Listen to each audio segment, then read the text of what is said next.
Well, good afternoon, everyone. My name is Sean Watkins. I serve as Associate Dean of Lifelong Learning here at Austin Seminary. And welcome to Cultivating Ideas, our webinar series offered here at Austin Seminary that features our best and brightest of the ideas and scholarship of our faculty. And we are very excited to have Reverend, very soon to be Dr. Patricia Bonilla speaking with us today. The Reverend Patricia Bonilla has served in several roles in Hispanic Youth Leadership Academy and is currently the National Program Director. A native of Illinois, Reverend Bonilla is an ordained United Methodist deacon. She has served churches throughout Illinois since 2005. Primarily in the area of Christian education and youth and family ministries. She has served as the chair of Hispanic or Latinx Ministries Committee of the Northern Illinois Conference of the UMC since 2019. She is finishing her PhD as we speak. She is concluding the last chapter of her dissertation. So the next time that she speaks in Cultivating Ideas, she will be Reverend Dr. Patricia Bonilla. She is completing her PhD in Christian Education and Congregational Studies from Garrett Evangelical Theological Seminary. Her dissertation is on anti-colonial Latina feminist praxis toward a decolonial reframework of Christian religious education for Latinx youth, a case study of Hispanic Youth Leadership Academy. Today, we have the distinct honor of hearing her talk about Latinas in ministerial leadership and theological education, changing the landscape. Super excited to be able to hear someone who both brings a theological perspective, but then also someone that has boots on the ground. And so very excited to hear from her. Reverend Bonilla, by all means, take it away. Thank you so much for that introduction. Wow. I first want to start with maybe introductions. I mean, I know Sean, I know Dr. Carruthers, I know, but I don't know the other folks on the call. And if you're able to just kind of speak into the call and give your name, I would appreciate that. So we know who's on the call. Is it possible? So we've got Lindsay still connecting her audio, and Mhm. then I think the other person may be driving because she just turned her screen off. Okay. Well, I'll say a little bit about how I want to do this conversation or have this conversation. I want to start with some like opening remarks and just kind of like frame the questions that I bring. And really for me, I'm thinking about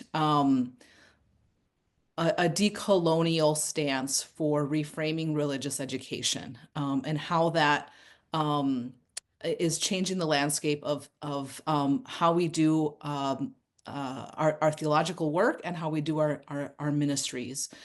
And so I'll talk a little bit about that, set the framework, and then I have three examples of women in leadership that I want to highlight.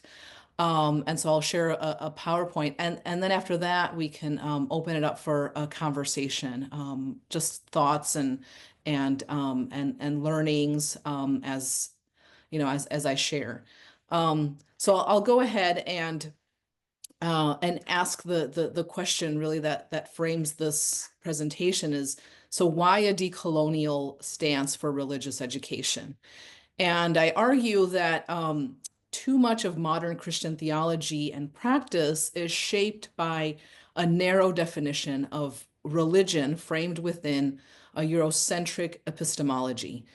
So Eurocentrism advances an exclusionary and hierarchical framework that positions Europe and its epistemologies or ways of knowing and perceiving the world as universal and objective truths, which contributes to the narrowing of boundaries set for defining what religion is, and specifically for defining Christian religious faith, formation, and practice. Additionally, discourses of scientific discovery advanced during the Enlightenment period proposed developmental theories that connected religious adherence to human development, and thus relegating embodied religious practices to the category of primitive religions, and therefore an understanding of those being lower in the developmental stage. And these then were in opposition to Euro-descended religions and practices that were tied to the written word and more aesthetically pious practices. So decolonial theorists point to the anti-colonial struggles and movements of resistance in the global South as evidence of the incomplete or thwarted domination of Eurocentrism and Christian hegemony over the colonial world. Particularly in Latin America and the Caribbean, the decolonial turn has produced an extensive diversity of literature highlighting the collaborative efforts of intellectuals and activists and their anti-colonial struggles. So decolonial theorists reject the idea that Eurocentrism and its imperialist projects, mainly colonialism and racial capitalism, are the only legitimate social, economic, political, religious, and epistemological systems operable in the world today. In a recent article, referring to ongoing forms of emergent learnings, unlearnings, and relearnings in resistance, political solidarity, alliance, fissures, and struggles against colonialities that are all pervasive, Catherine Walsh asks questions that challenge my own perspective and my own positioning as a as a practical theologian and religious educator. And she asks this question that has really stuck with me. What does it mean to struggle against? And possibly more crucially, she asks, how do we create and construct? How do we plant and cultivate possibilities of a decolonial for, especially in these present times? So asking at the same time about the seeds, the sense, the horizon, the hopes, the thoughts, the dreams, and about the concrete practices. So what does it look like to do ministry or religious education or theological reflection from the perspective of a decolonial for? She continues, Catherine Walsh explains that decoloniality is not the absence or the overcoming of coloniality. Rather, for her, as with other scholars associated with the modernity coloniality project, the term decoloniality references and marks the postures, positions, horizons, projects, and practices of being, of thinking, of sensing, and of doing that resist and re-exist, that transgress and interrupt the colonial matrix of power, and that resurge and insurge from the borders and margins. And what she refers to today as the fissures and cracks. This is where building possibilities of what we have come to understand as a decolonial otherwise emerge. So again, Catherine Walsh explains that a turn towards a decolonial for then must push for situated practice and praxis from concrete subjectivities and locations of resistance. And so following Walsh's logic of a decolonial for, I highlight Latinas in ministerial leadership and theological education and their concrete work from a perspective of a decolonial for, as they lead from their situated locations at the margins and with marginalized populations. The absence, I argue, of narratives that highlight the leadership and work of Latinas in ministry and education is a mechanism and a consequence of the continued legacy of colonial relations of power, including patriarchy. The evident lacuna of histories of non-white church leaders, especially women of color, reinforces colonial racial and gender hierarchies and maintains stereotypes of perceived incompetence and deficiency. And so retrieving and documenting histories, theories, theologies, and practices of Latinas in leadership is one important way to begin to piece together a more comprehensive narrative of Christianity in the United States in general, and of Latinas in religious leadership in particular. So specifically, I point to the leadership of Latinas in religious education, and I want to highlight the work of three women, Elizabeth Conde Frazier, Deborah Yunker, and Cristian de la Rosa. So I'll begin with, let me see if I can share this. I'll share my PowerPoint.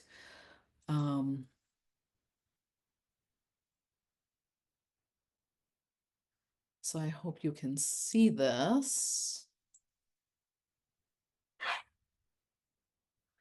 I'll begin with Reverend Dr. Elizabeth Conde Frazier, who emphasizes the potential of religious education for generating hope. She argues that faith formation practices can facilitate a process of self-awareness and self-identity that lead to empowerment and transformation. And so she describes the process in the following way. Quote, "To be self-defining requires agency. Agency is the capacity to exert power, to operate in the world with command to achieve an end, and I would say to even determine the end to be achieved. It's sovereignty over one's life. Agency is when we believe in ourselves and each other," end quote. So she points to the imperative of naming oneself and to insert oneself in the historical processes that are still unfolding. According to Conde Frazier, pedagogy must impress in us an imperative of authentic caring, which she embodies in her work as Dean Esperanza College. So she's no longer the dean there, but did a lot of work there. And so she says that in her book, which is titled "Listen to the Children," she writes about the dehumanizing experience of migration for Latin American communities. So many people are forced to migrate for a variety of reasons, she says. Parents make the difficult decision to leave their children behind and go in search of work in the US. And so she writes about how Christian education can be a form of rehumanizing, right, the experience, and argues that faith communities must think critically about how they will respond to the needs of these families by centering dialogue and the difficult experiences that these families undergo. She argues that faith communities must think about how to help families when they must separate and also when the families are able to reunite. So there's a lot of trauma in these migration stories, and often we don't address it in the church, right?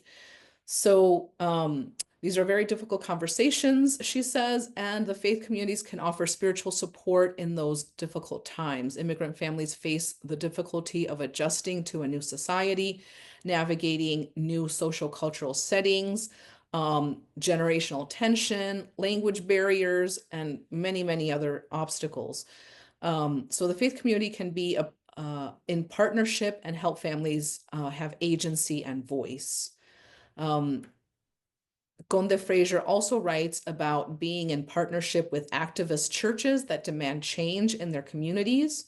So in an article entitled Participant Action Research, she highlights how religious education can be used to help communities discern what changes they want to see in their community and how to go about making those changes.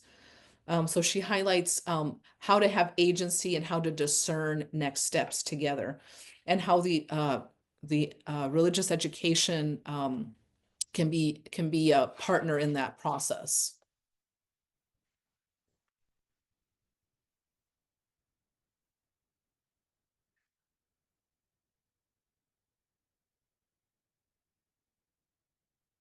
The next person I want to highlight is Dr. Deborah Yunker.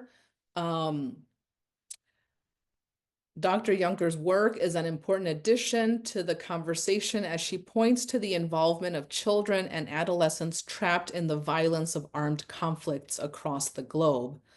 Juncker analyzes the multi-layered systems of oppression that lead to the cruelty of children becoming victims as well as perpetrators um, in armed conflict. She also emphasizes the imperative that Latina theologians, as herself, must struggle against death-dealing systems in engaging with these discourses. So she follows Paulo Freire's liberating pedagogical praxis and centers imagination and creativity as powerful tools in advocating for education as a practice of freedom. Juncker reflects on the work of biblical scholar Osvaldo Vena, who writes about the theological significance of poems and drawings produced by children from Palestine, Israel, and Argentina. And so she quotes one of his reflections on this work. He says that, like the prophet in the Judeo-Christian tradition, these children intrepidly declare how they see no justification for war, and they also announce their hope and dreams for a world of peace. In some ways, they share the same plight of the children in the Gospel of Mark, who experienced the unsettled context of wartime, complicated by religion and cultural disputes. In Mark's perspective, Jesus' engagement with children displays not only his concern and identification with their socioeconomic and cultural vulnerability, but also seeks to reveal that the children as active participants of the kingdom of God. They must share with adults in the struggle to resist, or the struggle and resistance. Actually, Professor Osvaldo Vena started a band called Just a Dream, or Still a Dream, and he would do fundraising for an organization that worked specifically with Argentinian children in underprivileged communities, and also worked with children in Palestine and Israel, in the Palestine-Israel area, to bring them together and do storytelling. And I've used some of his work in my own ministry with children, and to think about, like, how do we create bonds of solidarity between our own churches and our own church children's ministries, to learn to be empathetic and to begin to dream of new possibilities for healing and resisting violence together.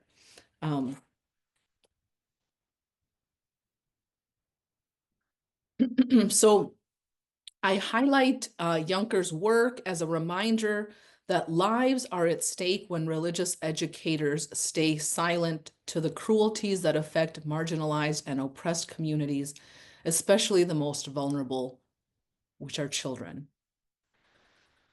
And the last person I want to highlight is the work of Reverend Dr. Cristian de la Rosa, as a leading scholar in contextual theological education and faith formation, in her role as professor at Boston University School of Theology. She coordinates a program called the Hispanic Youth Leadership Academy, and provides a new framework for theological education and ministry leadership focused on the next generation of Latinx youth and young adult faith leaders. So the La Rosa defines the ministry of Haila as an epistemological retrieval effort, modeled after what Paulo Freire outlined in his book, Pedagogy of the Oppressed, a collaborative knowledge production process that facilitates a critical consciousness building effort, or concientización, which is how Freire referred to it, as well as a reclaiming of one's humanity in the process. So for her, the work of Haila is a faith formation initiative for Latinx youth, which was conceptualized almost 20 years ago, And it's really about accompanying young Latinx youth in their own claiming of their own voice, retrieving of their own stories, stepping into their own leadership, and helping them dream of possibilities for their future when often those dreams are truncated by discrimination and marginalization. Um, so the issue, she says, highlight emerges as a response to the visible absence of Latinx representation in the leadership of particularly the United Methodist denomination, which is where the program began. And the issue was raised by Latina pastors as well as some denominational leaders because of the lack of intentional mentorship and leadership training for Latinx youth to be trained and supported into a pathway to ordained ministry. And so she talks about how those limited options thwart our possibilities for dreaming about and discerning our futures. I recall an instance where I was gathered with a group of students for the Hispanic Youth Leadership Academy, and we were at a national agency of our denomination, and we were talking about leadership.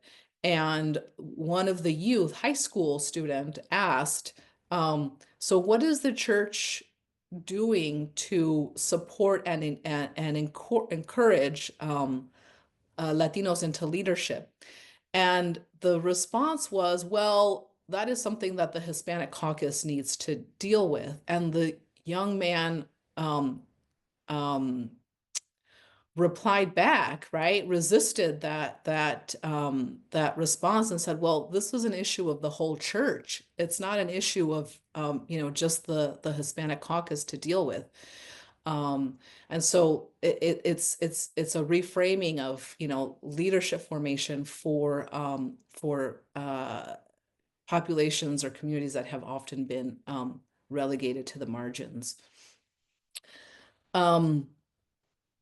She argues that the history of Christian missions to the Americas and the Caribbean is inextricably intertwined with Europe's colonial project, the consequences of which continue to impact the lives of Black and Brown bodies in what Dr. de la Rosa calls the unfinished business of colonialism, which continues to be operative in our churches. And so she argues that racism and sexism are embedded in the institutional process of theological education and ministerial leadership formation, pointing specifically, in her scholarship, she points to the Valladolid debates, so back to, conversations about slavery. And she argues that the Valladolid debates that discussed the humanity of indigenous populations and the transatlantic slave trade that questioned the humanity of enslaved persons in the United States are two traumatic events that illustrate the church's complicity in denying dignity to all human beings. So in light of these legacies, De La Rosa argues those in ministry as well as leaders in theological education must fashion new methodologies and practices for the formation and training of religious leaders. As such, De La Rosa spotlights accompaniment and mentorship as central educational practices where intergenerational, intercultural, and relational learning spaces are curated and where youth and young adults are respected, invited, and intentionally accompanied into leadership. So in the process, she says, leaders and participants find ways to recognize points of reference that are vital for the framing and reframing of their own identities, knowledge, and practices. So I leave it there and I open it up for conversation or questions as we continue to think about, how do we choose a decolonial for? What does that look like in our own practices? Where do we create spaces for relearning? And often also spaces where we need to unlearn those colonial practices and legacies.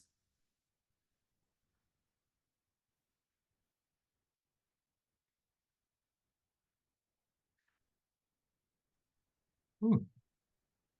I am going to say, as we do in the Black Church, Dr. Bonilla, thank you very much for a very helpful presentation. That was most insightful. Thank you so much for your wisdom and expertise there. I'll take a moment to pause and to engage with the folks that are participating with us.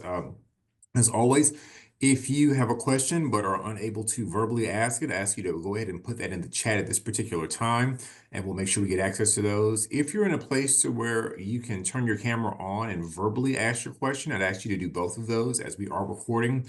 We want to make sure that we both can see the person who is asking the questions as well as recording your audio. And as you get ready to generate those questions, I think my first one, Patricia, goes to you in terms of yeah, we kind of see what's happening, I think, in the United States right now, the current presidential administration, their visceral allergy to all things related to diversity, equity, and inclusion in our places of education and government.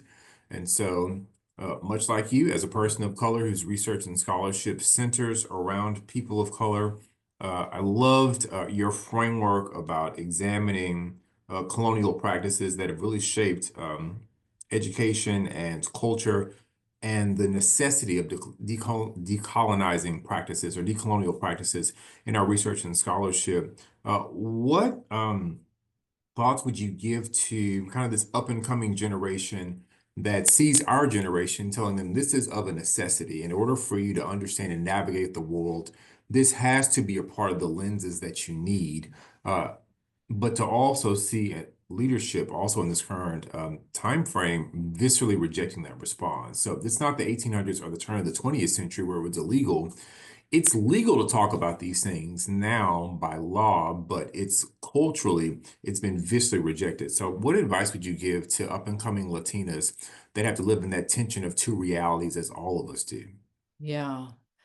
So an interesting thing about one of the programs that I help coordinate is that it does actually operate like in the margins of the church because for a number of reasons. One is to create spaces that are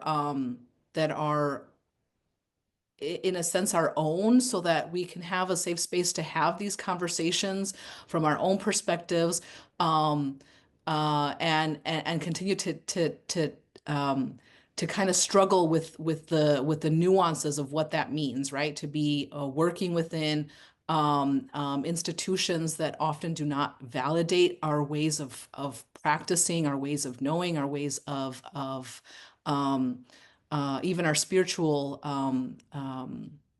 understandings, right? Yeah. And so, like navigating and negotiating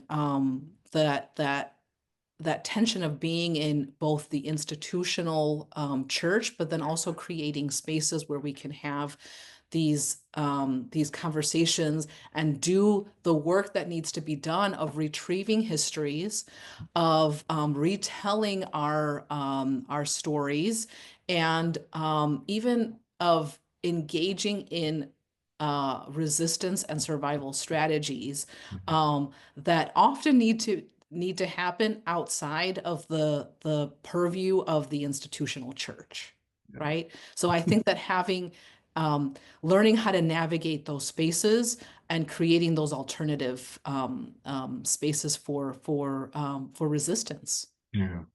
That makes perfect sense. I agree with you completely. Navigating those spaces, I think, for resistance is crucial. I've talked to a couple of elders across the various diasporas, and all of them have almost unilaterally said that exact same thing. That the word for us right now is resistance, not retreat, accepting the fact that we're not going to make any forward progress. But what does it mean for us to resistant a way in which whenever the culture shifts or the climate changes again, we haven't lost the momentum and the progress that we've made so far. I think it's fascinating I think as you talk about your research and even in your response there, I think for all of us, I will not mention the time frame in which we live and how old we all are, but the fact that we are in kind of that same proximity with each other. I think we've always been forward looking in terms of how to help both understand our world and pass on information to the next generation. And it seems like, not to make it ageist at all, but I think previous generations or older cultures, right? Older folks, we've had to lead in both directions. We're both leading down, leading across, but then also leading up as well too, or leading back to previous generations. And it's been Mhm. one of the hiccups I think that we're experiencing right now. So just very grateful for that. One person put in the chat as well too. We're experiencing this type of norms at every level in their particular organization. She said, I find myself that in the lack of funding for Latino programs hinders our outreach and creating those spaces. So definitely economic Yeah. disenfranchisement that's there without question. Yeah. Yeah, and I think that highlights the need for cross-cultural solidarity, Mm, cross-cultural partnerships and collaborations, and just continuing to think about how who are our partners, yeah. right? Outside of the traditional partners that we usually think about for church ministry, right? Where are our other possibilities for partnerships? Yeah. Yeah. Mhm. Absolutely. 100%. Absolutely. Yeah. Are there other questions that folks want to be able to ask at this particular time? Yeah, Welcome to be Dr. used. Bonilla, first of all, thank you. Wonderful presentation, very, very informative. I have a couple of questions. So the first one, I'm going back to the final person, Della Rosa, that you referenced.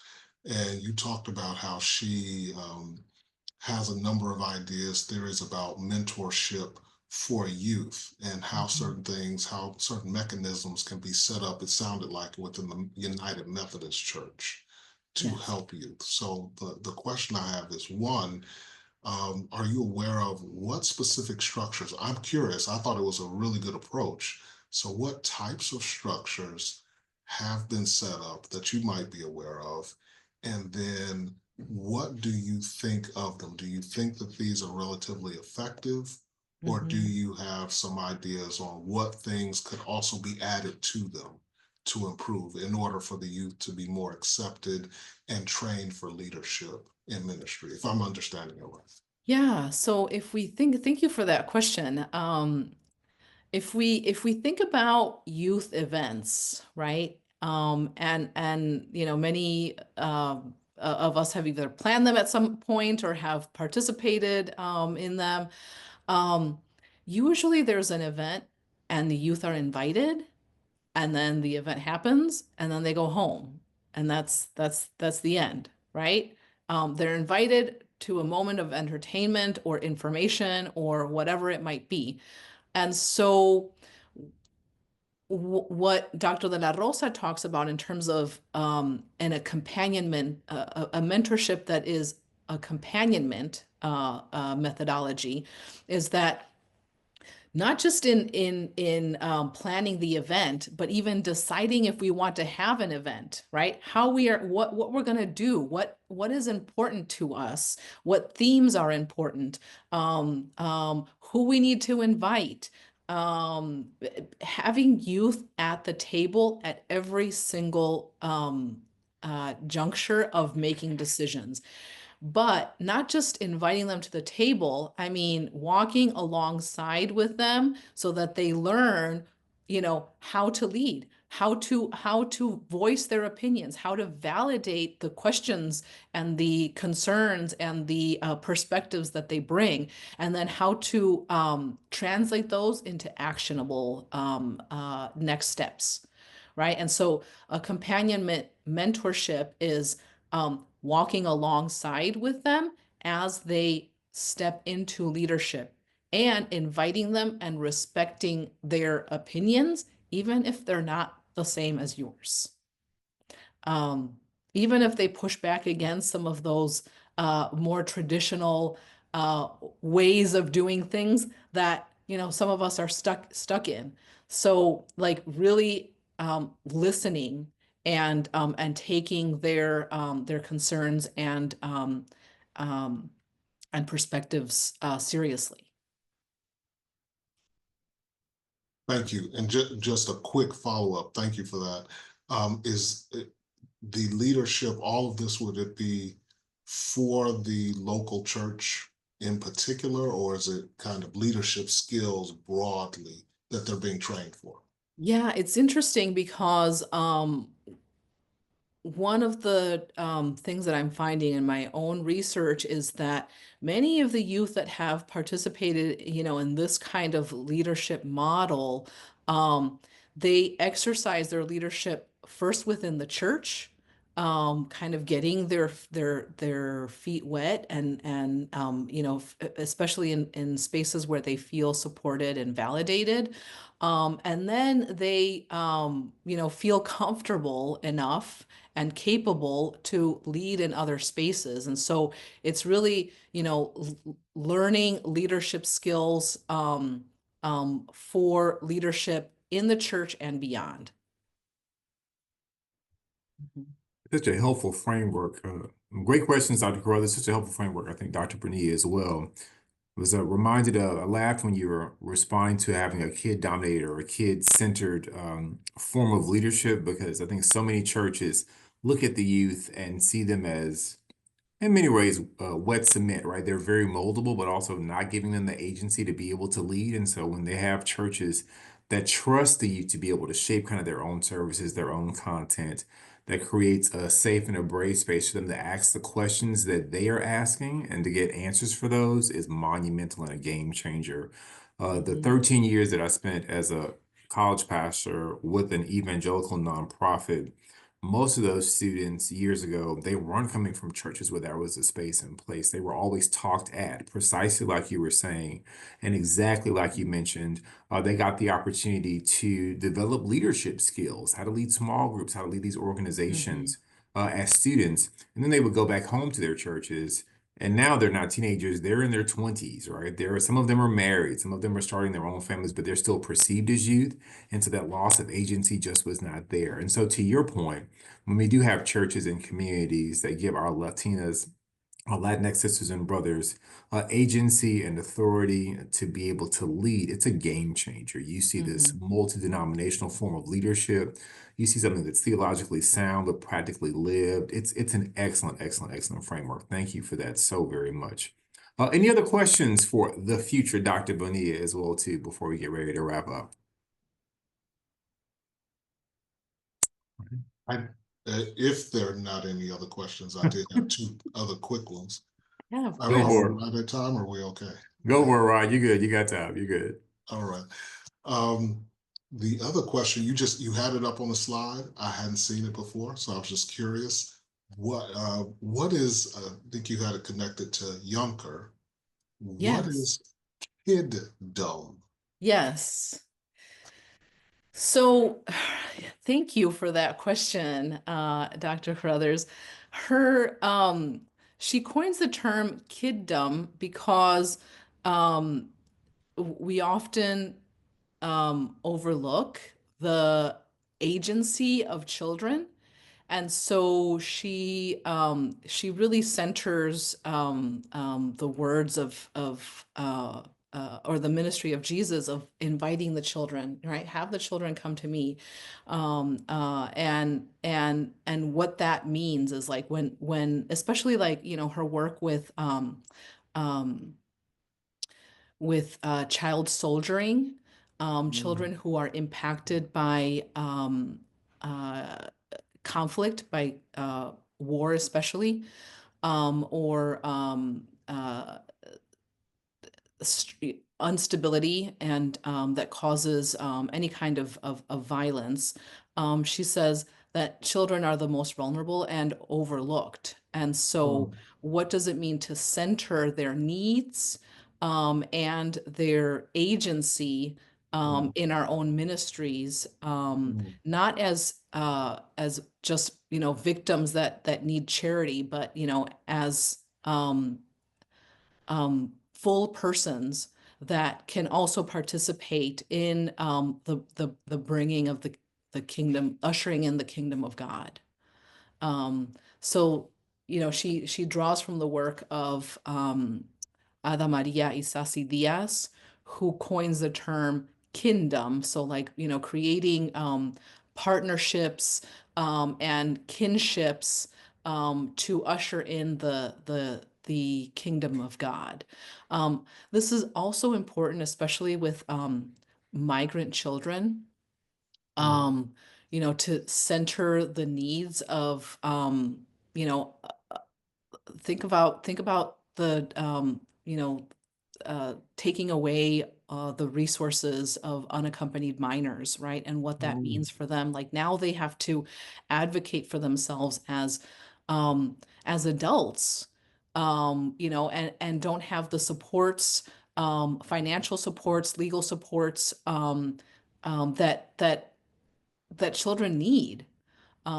What does that do for their social emotional learning? What does that do for their development? So really, the concept of kiddom is centering the full humanness, right? Rehumanizing the needs of especially vulnerable children in these times. thank you. Thank you. Mhm. Ooh, my goodness, just a helpful conversation, especially again, and not just the scholarship and understanding kind of the cultural core concerns, but I think our Latinas as they navigate education at every level, both elementary, middle, and high, and higher education as well too. Then also again, the climate in which we live right now. It seems like it's of utmost importance to understand the cultural core concerns of different diasporas, and so just immensely grateful for your voice, Dr. Bonilla. Thank you.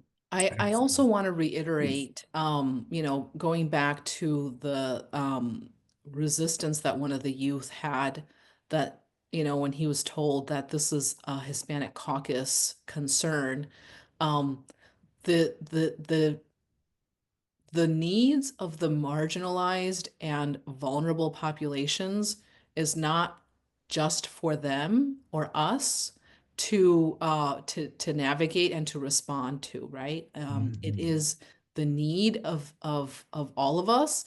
And so my call is to the church, right? How is the church going to step into its prophetic witness? How will it step into and be a voice, a prophetic voice for so many communities that are marginalized and becoming even more vulnerable Mhm. with every passing day? Yeah. Could I add, thank you for all the information and elaborating. I was fortunate to be at the HYLA conference Mhm. they had at the Austin Seminary this past year and met Dr. De La Rosa. Uh, and it was very brute and in that she was very straightforward in asking for everyone's input, everyone's opinion, right? And being brown, growing up here in the US, I didn't know what agency was. And a lot of us Mhm. don't know what agency was. We don't know what that is. I didn't even know what that word was until my late 20s, maybe, and what it meant. And so seeing it, how she worked with it was great. Uh, Mhm. and likewise, I worked in immigration centers for youth here in the US. And you could see that my opinion, from my experience was that the youth who were tied to their religious faith had a lot more of that agency and would speak up for themselves more and would have a lot more be more vocal, uh, which under the Human Health and Human Services Commission of the U.S. federal agencies, they look for that type of input, but it's already a very precarious situation in these type of detention centers, and so I recall seeing South Asian children who were very strong with their Sikh faith or with their Hindu faith, and they were very vocal. There were other ones who were very Catholic, and they were profess a lot, and I could tell they were very vocal as well, and they had that agency. So they had this concept, right, which otherwise, which is not, I wouldn't see it too much in that way with other folks, including myself when I was growing up. So thanks for speaking on this. Yeah, thank you. I mean, I think that just, highlights how important it is for our work in the church to educate for agency, especially to educate for prophetic witness, right? If our young people see us stepping into that role, they will more likely know how to do it as well. Absolutely. I think, Mario, to your point as well, too, it goes back to what Dr. Bonilla was saying in terms of having decolonial practices. I think because Christianity has been such a colonizing religion and it's eviscerated cultures that are not Eurocentric, she's spot on, right? I think the Sikh and South Asian and some of the Catholic folks that you referenced as well too, right? There are these cultural nuances that are present throughout their theological or spiritual formation or religious formation rather. And so that agency and voice is present. But one of the things that's been summarily lost in Christianity in the West is that loss of agency. And so as Dr. Bonilla was saying, the necessity of having to look decolonial practices as you mentioned, Mario, I feel it when I was growing up, to be in my 40s now, that agency was not there. Same thing, I learned that word in my 20s. And so we just all know there's been a loss of time and a loss of culture and the ways in which those things have been severed from our own spiritual and theological formation. So I think to Dr. Bonilla's point, which is a great way to be able to close, what will the church do? Where will the church stand in the gap for that prophetic witness for this up and coming generation is absolutely seminal. I'll give final words and comments to Dr. Bonilla if she'd like to be able to share anything else, and then we'll conclude. Just that churches are already doing this. There are already emerging places of decolonial practice, of prophetic witness, of caring for and ministering to the most vulnerable. And often those stories are not highlighted, right? And it's important to retrieve those stories, to put shine a spotlight on them so that we can all learn how to continue to create new possibilities. Absolutely wonderful. It's a great place to be able to land. Dr. Bonilla, thank you immensely, as always, for sharing your experience, strength, hope, and expertise with us here at Cultivating Ideas. Grateful for you, for your voice, your scholarship, and all the things that will continue to come from your leadership, both at Austin Seminary and in the lives of your friends, which I count myself a part of that group. So join us next week on March 6th when Reverend Dr. Crystal Silva McCormick will be sharing on property ownership and Christian witness. So hope you have a fantastic day and a week, everyone. Take care. God bless, and we will see you next week. Bye, everyone. Thank you, everyone. Thank you so much. Have a wonderful day.